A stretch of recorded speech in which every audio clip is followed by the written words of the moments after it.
Good morning, everyone. Who is writer of Rajput painting?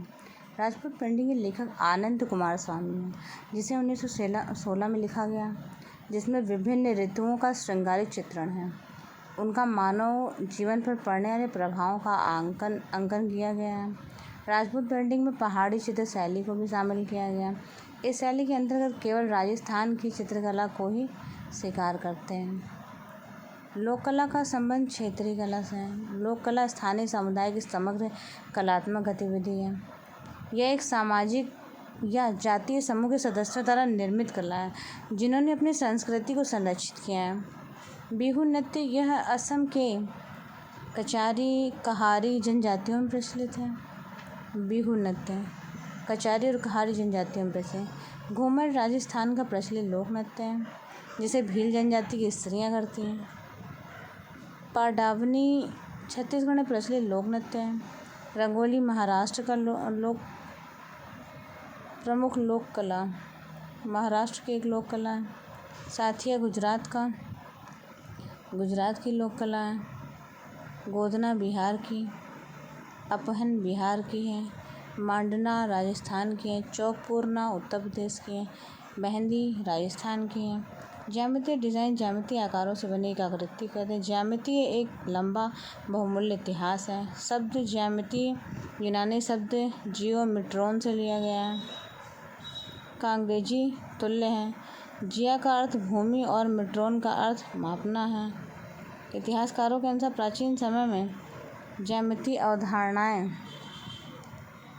सामान्यतः कला, वास्तुकला, शिल्पकला, भूमि मापन की आवश्यकताओं के कारण विकसित हुई हैं। वैभवपूर्ण राज भवनों, मंदिरों, झीलों, बांधों, नगरों, निर्माणों, कला और वास्तुकला या शिल्पकला ने इन अवधारणाओं को उजागर किया है। किसी डिजाइन के संदेश प्रसंग को वस्तु कहा जाता है। ये प्रसंग ऐतिहासिक, सामाजिक, सांस्कृतिक आदि हो सकते हैं। डिज़ाइन का प्रयोजन या अनुप्रयोग प्रतिफल देना है। एपड़ का संबंध उत्तराखंड राज्य से है।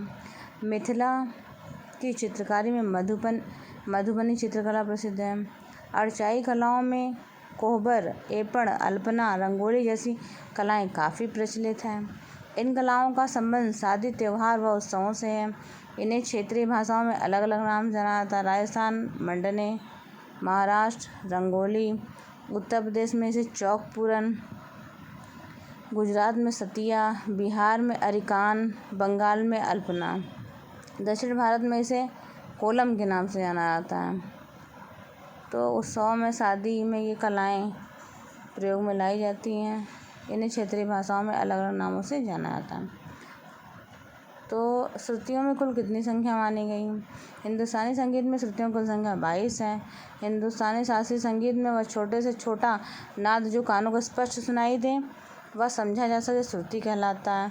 शास्त्रकार ऋतु की परिभाषा इस प्रकार है कि श्रुतिये इति श्रुतः, अर्थात जो आवाज़ कान को सुनाई दे वह श्रुति है। सात स्वरों के समूह को जब एक क्रम में कहा जाता है अथवा लिखा जाता है उसे सप्तक कहते हैं। संक्षेप में हम कह सकते हैं सप्तक में सातों स्वर क्रमानुसार होते हैं। उदाहरण के लिए सा रे गा मा पा धा नी, यह एक सप्तक है।